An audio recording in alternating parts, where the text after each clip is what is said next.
Y sin más preámbulo, recibamos con un fuerte aplauso al predicador de esta tarde, a Jonathan Pataquiva.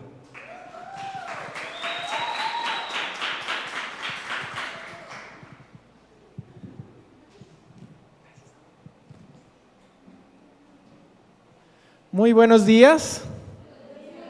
¿Cómo están?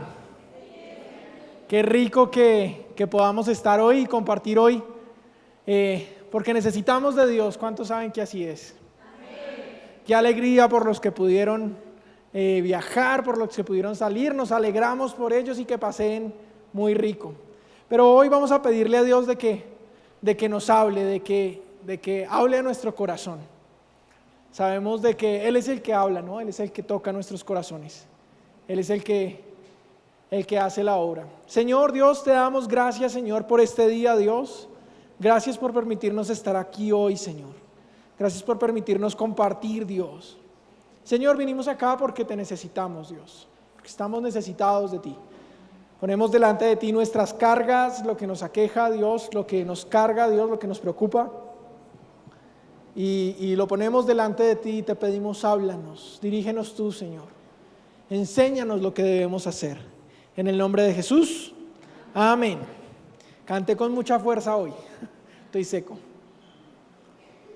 Perdón, discúlpeme. Listo. La enseñanza del día de hoy se titula I have a dream. ¿Alguien ha escuchado esa frase en alguna ocasión? ¿No se acuerdan? Bueno, esta es una frase que tomé prestada de un conferencista, de un predicador muy reconocido hace algunos años, de Martín Lutero. La verdad es que la vida nos trae cientos de problemas. Perdón, no es Martín Lutero, sino Martin Luther King. La vida nos trae cientos de problemas y dificultades. Y nos enfrentamos con los diferentes matices. Encontramos a un bebé que ¿cómo lo enfrenta? ¿Cómo enfrenta los problemas un bebé? Un recién nacido. Llorando. Así muestra de que está inconforme, de que no está feliz, de que algo le incomoda, que algo pasa. Es su forma de comunicarse. Después más grandecitos, bueno, ya aprende de pronto a caminar y a señalar y decir esto. Aprende a ir al baño, aprende a decir papá, mamá, aprende a hablar. Entonces papá quiero esto, papá me molesta esto. Si aprenden a sonar, que para un papá es una alegría cuando los hijos se aprenden a sonar, porque y más con todas estas gripas, cuando ya se aprenden a sonar, uno dice bueno, ya sé que ya sé que pueden sacar esta flema por sí solos. Pero así paso a paso aprendemos sobre varias cosas, pero hay dificultades que se salen de nuestro campo de acción, de lo que nosotros podemos hacer, o problemas o obstáculos. Y ahí comienzan a nacer muchas veces sueños.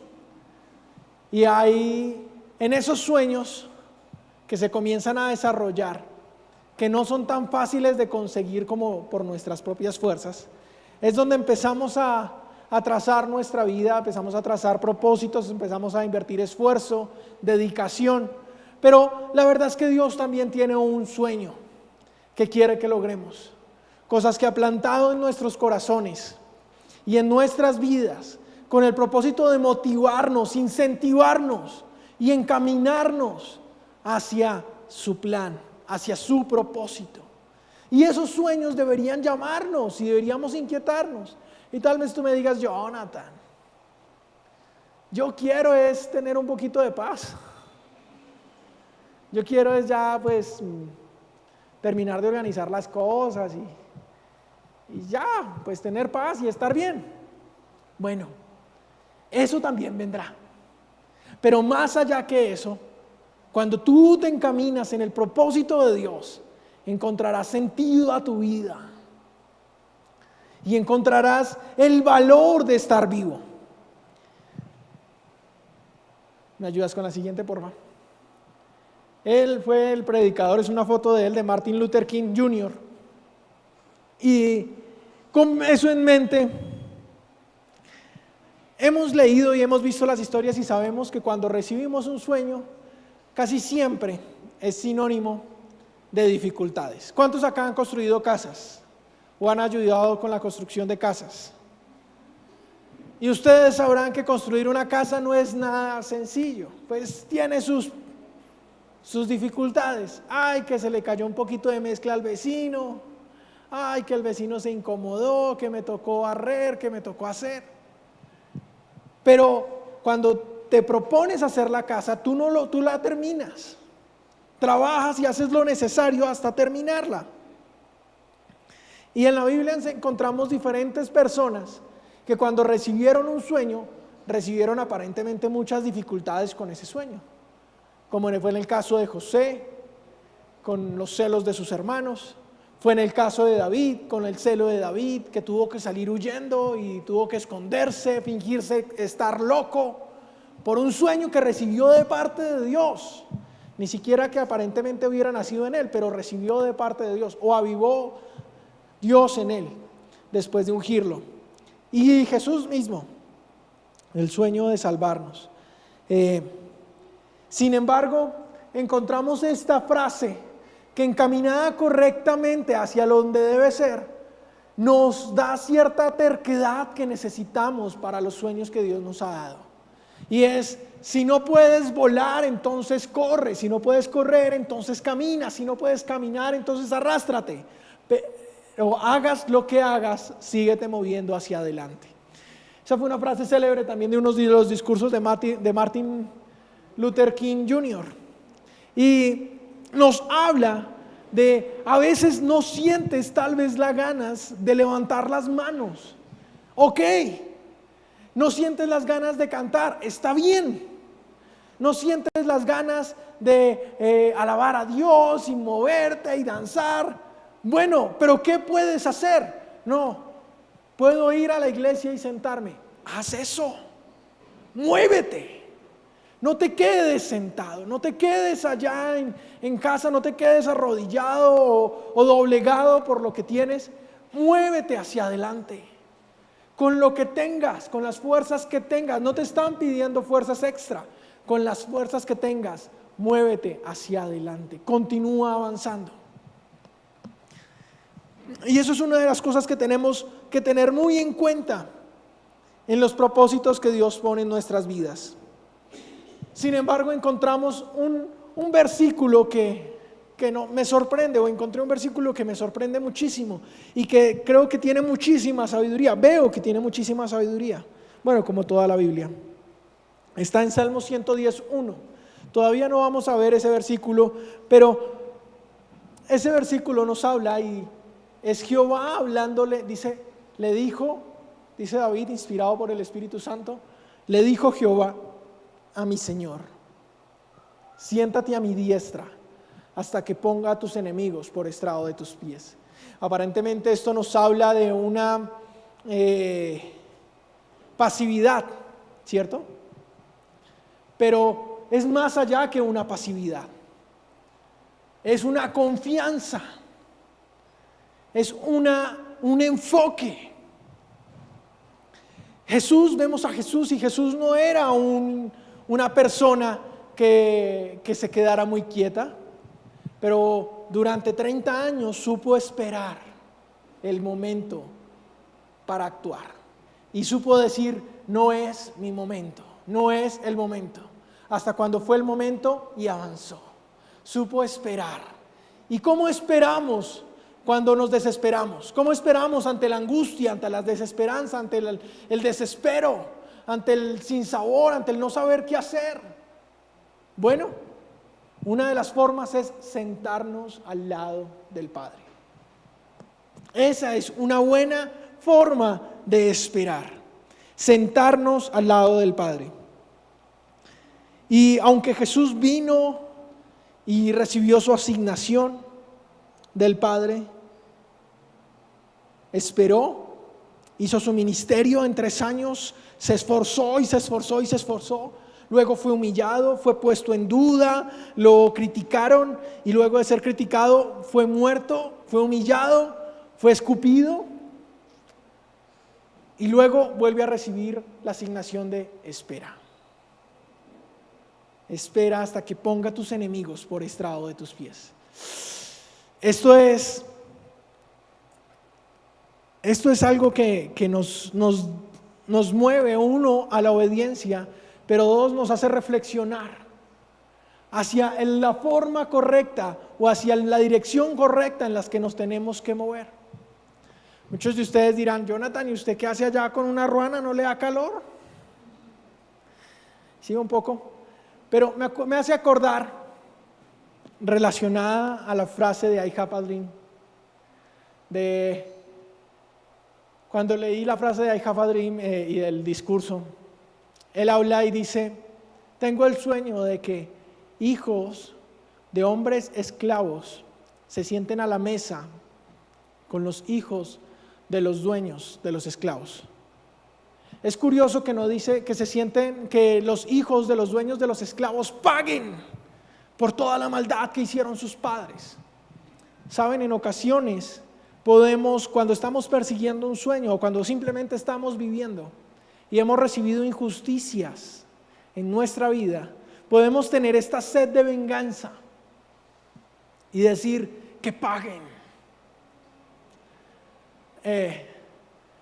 Pero ya habían pasado varias generaciones y él fue hijo, nieto y bisnieto de personas esclavas. Pero para que avanzaran, para que siguieran adelante, tendrían que aprender a sentarse a la mesa, dejar a un lado esos odios, tanto de los hijos y los descendientes de esclavos, como de los hijos y descendientes de los dueños de esclavos. Y en nuestra vida a veces cargamos con cosas que nos avergüenzan. En algún momento, cuando era niño, y nombraban mi apellido y me decían: usted es como boyacense, ¿no? Y yo decía: no, yo nací en la capital, que no sé qué.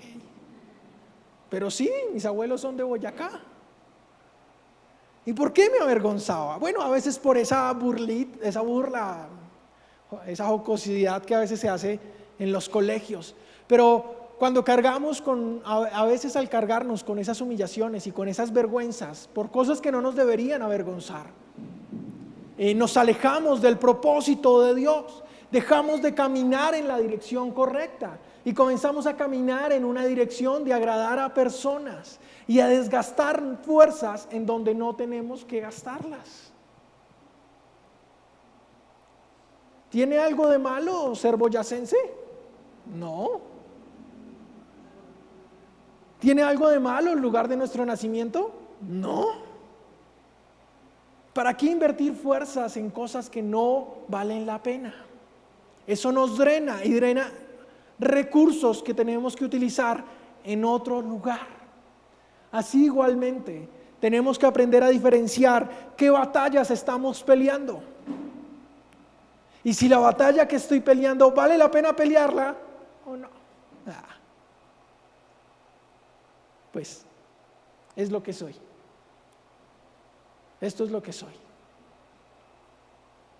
Caminar hacia el camino correcto, no enfocados en odios, no enfocados en peleas, aprender a perder algunas batallas. Jesús nos enseñó mucho de esto. Y siéntate en mi diestra, y dejar ciertos enemigos a los pies de Dios fue algo que incluso Jesús supo hacer. Alguien que tenía todo el poder para acabar con sus enemigos, para argumentarles, pero también supo dejar esos enemigos, y lo vamos a ver más adelante. Pero para esto vamos a estudiar un poco más acerca de este pasaje. ¿Me ayudas ahora sí con la siguiente, por favor? ¿Qué dice ahí? Bueno, es la versión en hebrea y la parte que se puede leer del hebreo, porque las letras hebreas no se pueden leer muy bien.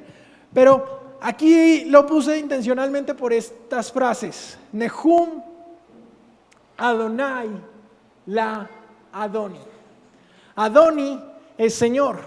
Adonai es pues el Creador, nuestro Dios. Y Nehum es una palabra bastante interesante. Esa palabra, pero para entender, bueno, y aquí continúa con el Shev Liminav Ashit, y lo otro que es más difícil de pronunciar. Oibeka Hadom la regleka. Y esto tiene una profundidad muy increíble. Pero para entenderla tenemos que recordar, y en algunas versiones van a encontrar que dice antes, Salmo de David, o Mishar de David. ¿Qué se refiere a ese Mishar de David? Fue un canto que hizo David. ¿Y quién era David en el momento en el que escribe este mensaje, este pasaje? Era un rey. Era la mayor autoridad de Israel. Era un gobernante, era un señor para muchos. Así que ¿quién era el Señor de David en este momento? ¿Quién era el Señor de David? El Adoni de David. Porque aquí nos está diciendo que Adonai le dijo a Adoni. Y lo está dividiendo, o sea que estamos hablando que Adonai le dijo o el Señor de David. ¿Y quién era el Señor de David? Sino Dios mismo. Y esto es una profecía acerca del Mesías. Entendiendo el concepto de quién era David cuando escribió esto, vamos a continuar.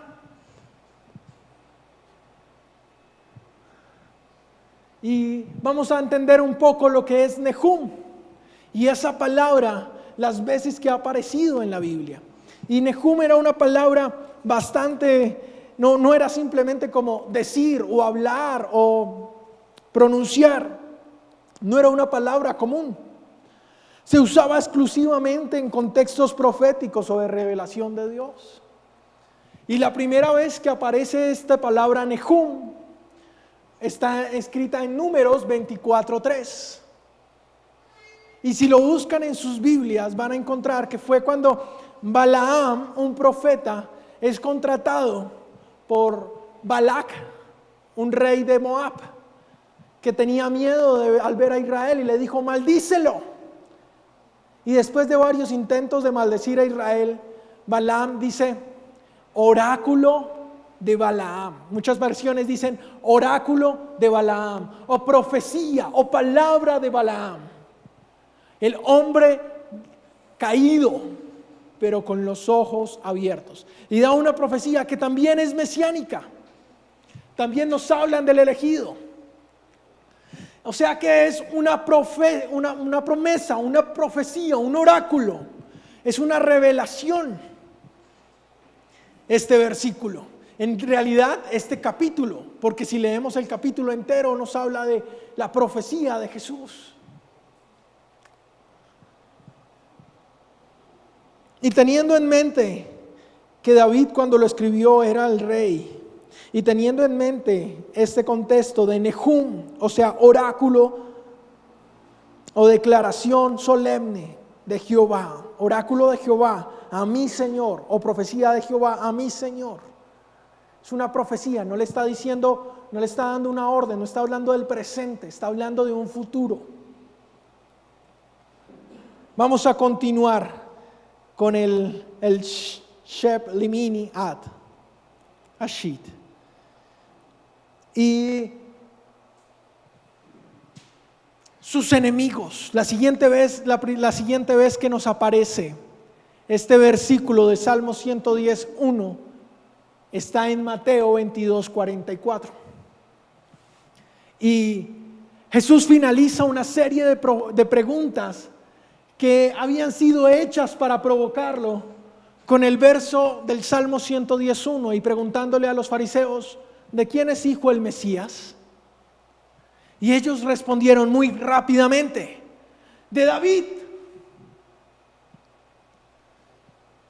A lo que Jesús les contestó: ¿y por qué David dijo de él, mi Señor?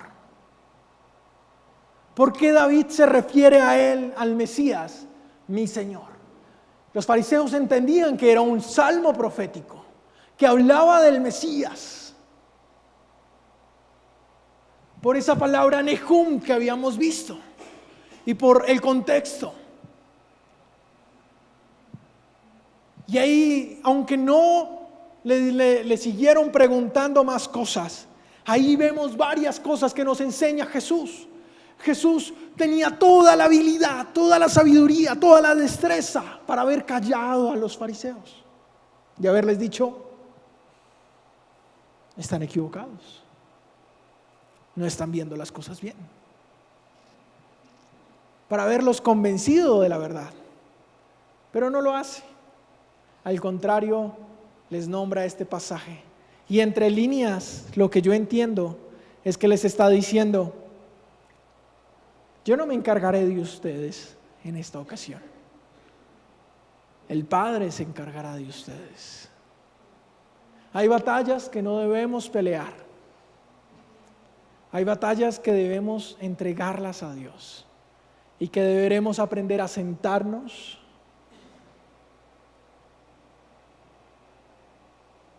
al lado de Dios y esperar.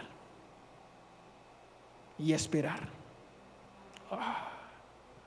No es chévere, pero el punto o la clave está en lo que nos enseñó Jesús: una obediencia completa. Tal vez tengas sueños y anhelos en tu vida, y no digo que estén mal, pero tienen que alinearse con el sueño de Dios, con el propósito de Dios. Y tal vez estés luchando batallas y se estén levantando enemigos y digas: no, es que Dios va a derrotar a mis enemigos, y sea Dios diciéndote: no es por ahí. Y si es Él diciéndote: sí es por ahí, pero espera, puede presentarse también diciéndote: espera, yo me voy a encargar, yo me voy a ocupar.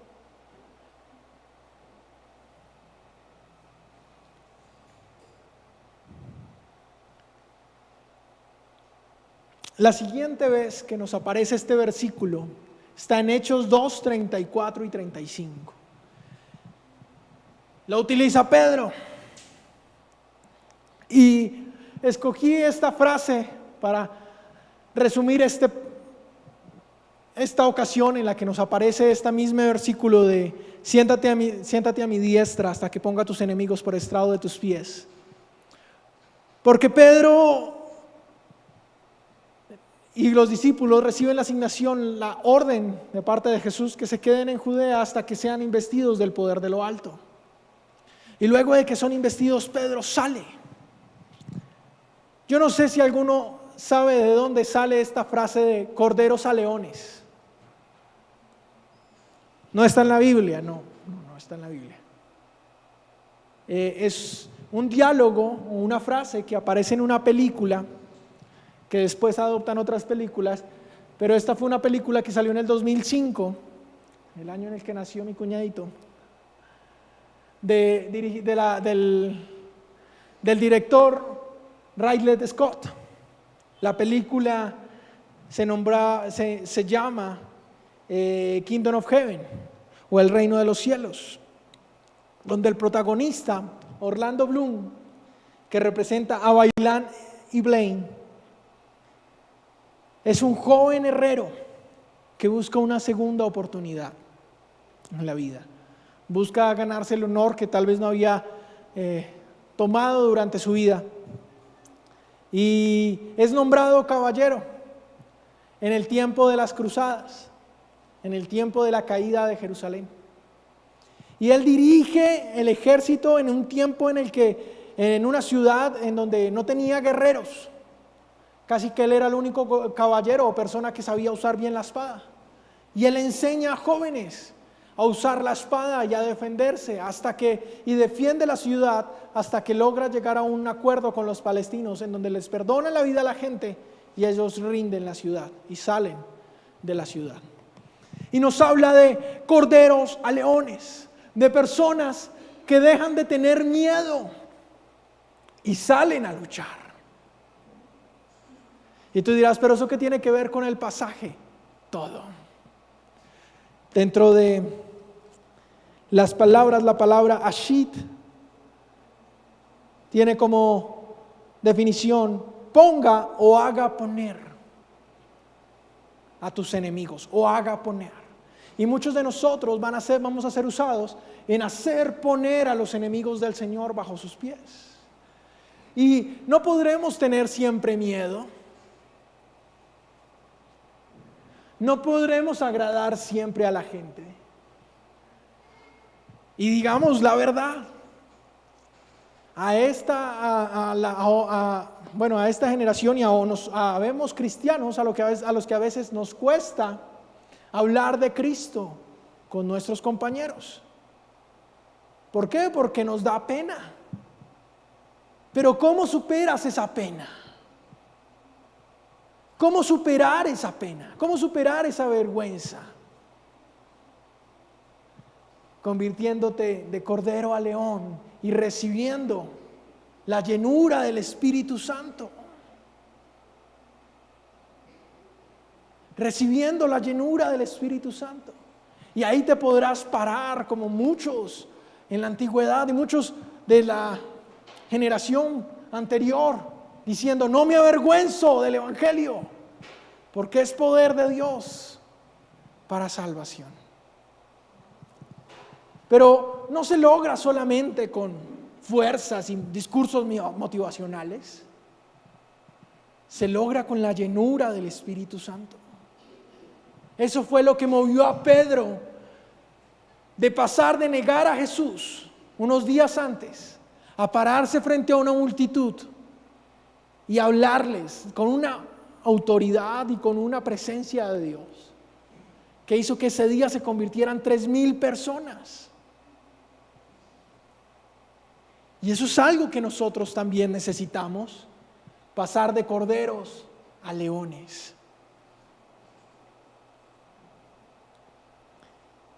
Ser llenos del Espíritu Santo para cumplir el propósito y el sueño por el cual que Dios tiene para nosotros. El oráculo de Dios para nuestra vida, la profecía o la palabra de Dios para nuestra vida. Nos dará el ánimo y nos dará la fuerza, la gallardía para tomar decisiones. Y se aplica para el área de la iglesia, pero también para tu vida personal.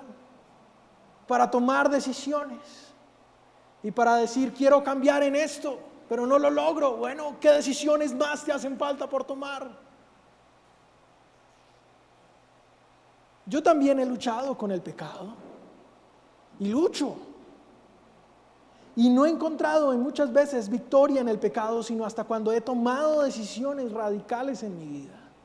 De tomar pasos, de hablar con el pastor, de hablar con mi esposa y decir: tengo este problema, ayúdame. De formar alianzas con ellos. Y eso me ha dado victoria en cosas que no he podido vencer yo solo. Y quiero invitarte con esto a que consideres qué te está derrotando, ante qué eres un cordero. Yo soy un cordero ante el Señor. Gloria a Dios por eso, que así sea. Pero a veces somos cordero ante lo que debemos ser leones. A veces somos demasiado permisivos en nuestra vida, en cosas, en hábitos, en cosas que no están bien. Y en eso debemos ser leones. Y que Dios nos permita ser leones. Y la Biblia nos dice: busqué a quien se pusiera en la brecha.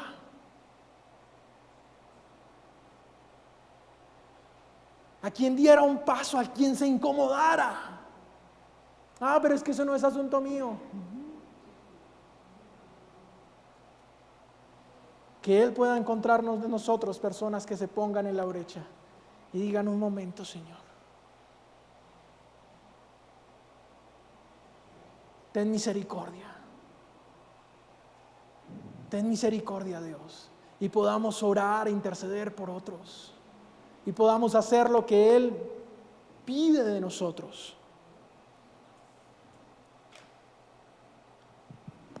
Vamos con la siguiente. La siguiente vez que nos aparece este verso está en Hebreos 1:13. Y el escritor de los Hebreos nos está hablando de que en todo el pasaje, en todo Hebreos 1, nos está hablando de Jesús y los ángeles. Y en esta comparación, Cristo es exaltado por sobre los ángeles. Y tal vez tú dirás, ¿y eso a mí de qué me sirve? ¿Qué me sirve saber que Dios es superior a los ángeles y los seres celestiales? Bueno, para saber a quién buscar, para saber a quién temer. Algunos andan con miedo y diciendo, no, es que me están haciendo oraciones contrarias, es que me maldijeron, es que me dijeron, es que están haciendo una alianza en mi trabajo para echarme. Bueno, ¿quién está contigo? No, es que ellos tienen unas conexiones y son amigos del jefe. ¿Y quién está contigo? El mayor. El mayor. Y no importa si están orándole a un ángel, no importa si le están orando a quien le estén pidiendo. Pero si tú le estás pidiendo a Dios, entonces estás en el lugar correcto. Estás en su mano. Y Él tiene el control de tu vida. Y si se aprovechan, estás en su mano. De tu mano tal vez puedan arrancar cosas, pero cuando le quitaron su vida, Él dijo, nadie me la quita, sino que yo la doy. Así que si estás en su mano, nadie podrá quitarte lo que Él no quiera que te quiten. Y si te quitan algo, será porque Él quiere porque Él lo permite así. Y podrás decir, lo acepto, Señor. Tú podrás decirlo, Jonathan, eso suena muy bonito cuando no te han quitado nada. Bueno, a mí también me han quitado cosas. Y también he tenido que decir, bueno, Señor, si tú lo permitiste, si tú lo permites, está bien. Creo que me darás más de lo que me quites. Y ayúdame a aprender la lección de lo que estoy perdiendo. Porque estoy en su mano, el mayor de todos, que es Cristo, el Señor, mi Señor. Y es una pregunta que nos tenemos que hacer hoy en día. ¿Quién es tu Señor? ¿Quién es el mayor en tu vida? ¿Lo eres tú? ¿Es tu trabajo? ¿Es tu habilidad? ¿Es tu conocimiento? ¿Son tus fuerzas? ¿Quién es el mayor en tu vida? Que el mayor sea Cristo. Que el mayor sea Dios. Y eso es algo hasta poético y chévere, pero en el día a día, cuando tienes que pagar cuentas, a veces es difícil. Señor, tú eres el mayor, tú eres el mayor. Puedo hacer una trampita aquí, pero Señor, tú eres el mayor. Nos han enseñado a obtener el mejor trabajo, el mejor salario, y no está mal tener un buen salario y un buen trabajo, pero hay algo más importante que eso, algo más importante que tener buenos ingresos, y es estar en el camino correcto, es que Cristo sea tu Señor. Y si tienes eso en mente, puedes renunciar a buenos salarios, porque dices, esto me saca del propósito de Dios. Y yo quiero estar en el centro del propósito de Dios. Y dirás, entonces voy a sufrir de hambre. No. He conocido a personas con un salario pequeño siendo bendecidos, mucho más de personas con salarios grandísimos.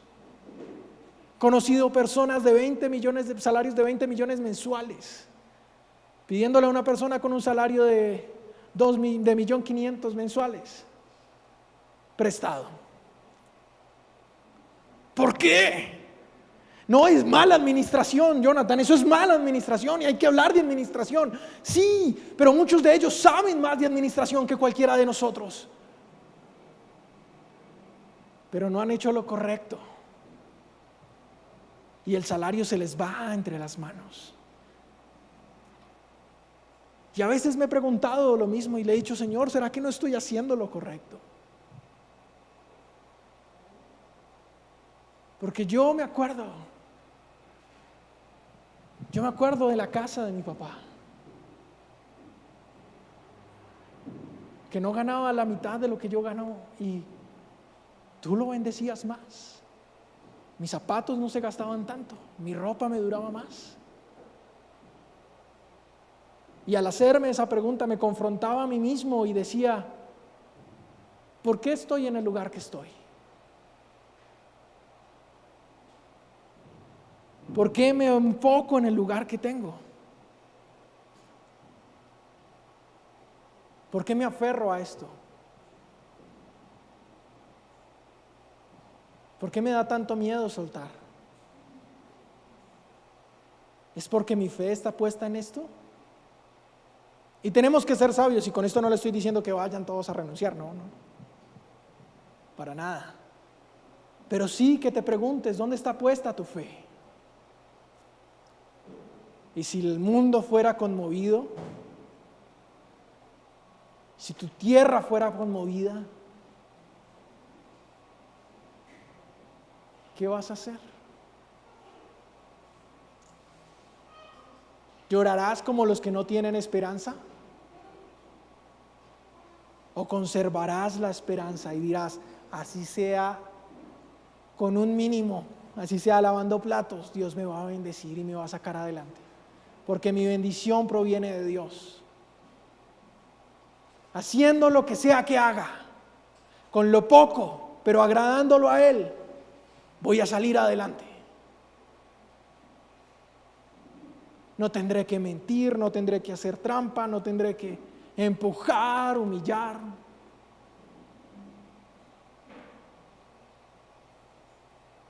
Porque Él es el mayor. Vamos con el siguiente, porfa.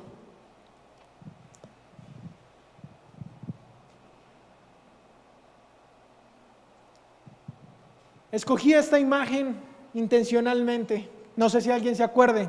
Es Alemania 1945. ¿Saben qué pasó en Alemania en 1945? El final de la Segunda Guerra Mundial. Cae Alemania. 50 países unidos de alguna u otra forma, no digo que todos mandando ejército, pero de una u otra forma pasan sobre Alemania y arrasan sus calles, arrasan sus edificios, arrasan con Alemania. Destrucción por todo lado, desempleo, inflación, ruina. Eso es lo que enfrenta Alemania en ese momento. Pero de 1945 a 1960 pasa algo que ellos denominaron, perdón si no lo pronuncio bien, el Wirtschaftswunder, que fue el milagro económico de Alemania Occidental, el milagro económico en Alemania Occidental. Pasaron de la miseria, de la destrucción. Pero se la habían ganado, sí, todo lo que quieras. Pero en 15 años, después de su destrucción, Alemania Occidental pasa de ser la ciudad destruida por la que habían pasado 50 países, arrasándola, a ser uno de los motores económicos más grandes de toda Europa. ¿Cómo?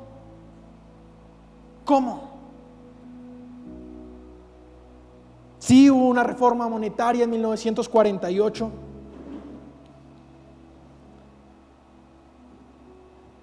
Sí se levantaron personas como Ludwig Edward, ministro de Economía, que impuso la economía de mercado con orientación social, libre empresa pero con protección social. Sí, quitó controles de precios, liberó comercio, reactivó producción.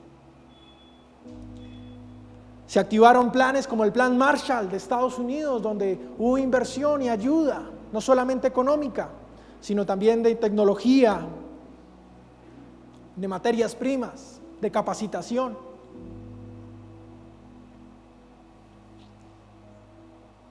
También hubo una cultura de trabajo y de unidad. La gente se levantó a reconstruir su ciudad con sus mismas manos. Trabajaban, son jornadas larguísimas, como muchos de los que construyeron sus casas acá.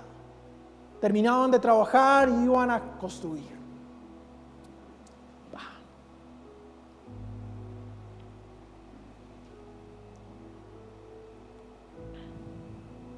Sí, Alemania apostó por sectores industriales de alto nivel como el automóvil, ingeniería mecánica y la química, pero les funcionó.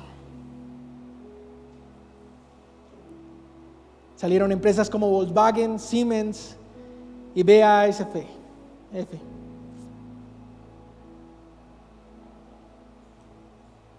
Tú dirás, ¿y eso de qué me sirve, Jonathan? Tal vez tu destrucción sea muy grande.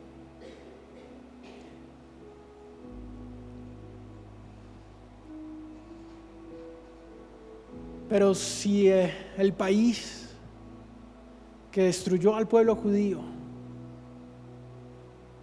que azotó al pueblo judío durante años, se pudo levantar en 15 años, imagínate lo que Dios puede hacer con nosotros en poco tiempo.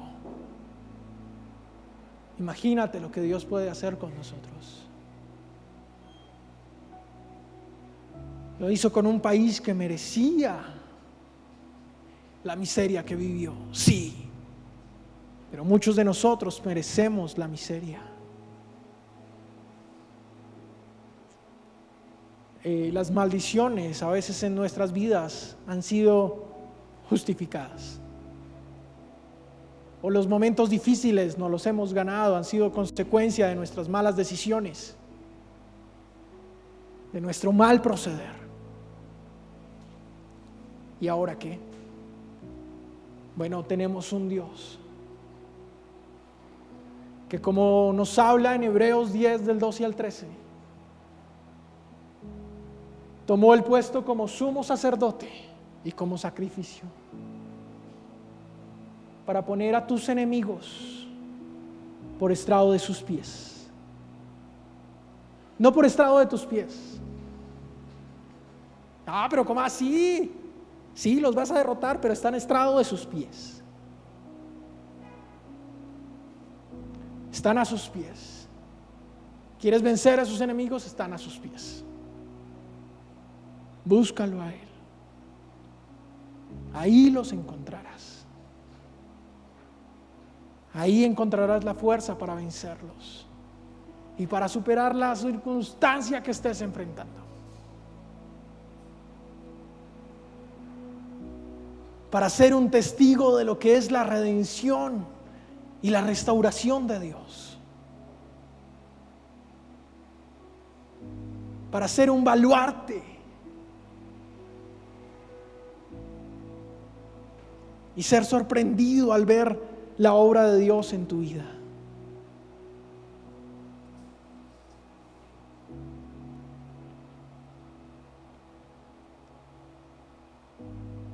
¿Saben? Cuando Jesús murió en la cruz, Él te devolvió el lugar de Señor de tu vida. Cuando vienes a Dios y lo aceptas, te devuelve el lugar de Rey de tu vida. Tú decides qué hacer con tu vida. ¿No era dueño? No, muchas veces no. Tenías pecados, tenías cosas en tu vida que se adueñaban de ti, que podían más que tú. Pero vienes a Dios y Dios te restaura y te devuelve la posición. Tú decides qué hacer con tu vida. Yo te aconsejo que hagas lo que hizo David. Llámalo mi Señor. Llámalo mi Señor. Puedes hacer lo que quieras con tu vida. Hoy te aconsejo, llámalo mi Señor. Como lo hizo David. Porque David entendió que nada en su reino, ni nada de lo que tenía, lo había ganado por su mano, sino que había sido Dios quien se lo daba. Que no aprendamos a las malas que lo que recibimos viene de parte de su mano. Que no aprendamos perdiéndolo todo, que era Él. Y si ya lo perdiste todo, bueno, hay alguien que puede hacer nuevas todas las cosas y que puede restaurarlo todo. ¿Cómo puede restaurar tu vida? Vamos a orar. No sé si haya alguien aquí que no le haya entregado su vida a Dios y que quiera hacerlo en esta mañana. Alguien que no le haya dicho: tú eres mi Señor. Si es así, hay unas personas que quieren guiarte en el proceso y que quieren hablar contigo. No, tenemos un detalle para ti. Y si es así, puedes levantar tu mano y salir con estas personas. Pero si no es así, está bien. ¿Cuántos han descubierto que lo mejor es decirle a Dios: mi Señor? Yo también. No quiero ser el Señor de mi vida. Quiero que Él sea el Señor de nuestra vida, de mi familia, el que me enseña a dirigir a mis hijas, a ser un buen esposo, un buen trabajador. Señor Dios, estamos delante de ti, Señor. Gracias porque nos has traído acá. Gracias por lo que estás haciendo en Fontibón. Y gracias porque has conservado a Fontibón para ti, Señor. Gracias por cada persona que has levantado, Señor, que te ha dicho sí, Señor. Gracias por Edgar, gracias por Clare, gracias por Sergio, por Daira, por Pachito. Gracias por Sarita. Gracias por cada persona. Gracias por Nancy, Dios. Gracias por el pastor Felipe, Dios. Por Pipe y por Heidi, Dios. Bendícelos, Dios. Hoy creemos, Señor, que la unción que tienes es suficiente para posarte sobre cada uno de nosotros y danos la valentía para hacer lo que quieres que hagamos. Señor, yo te pido por las cargas de cada uno de mis hermanos, Dios. Yo sé que esas son añadiduras para ti. Te pido que los hagas libres, Dios, de sus cargas. Te pido que les des descanso, paz, tranquilidad, que se puedan sentar en tu trono, que nos podamos sentar en tu trono. Señor, todos necesitamos de ti, Señor, y nos humillamos ante ti y te decimos: sé mi Señor y mi Dios.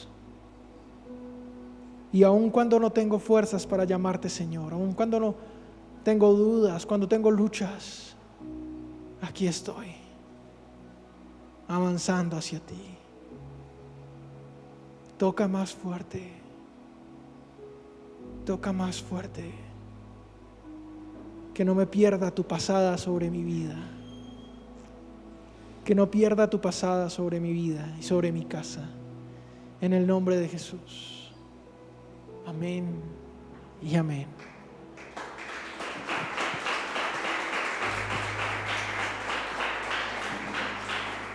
Muchas gracias. Tenemos salud de la persona que tiene a su lado. Tenemos tinto de aromática para que puedan tomar antes de salir. Gracias por su tiempo.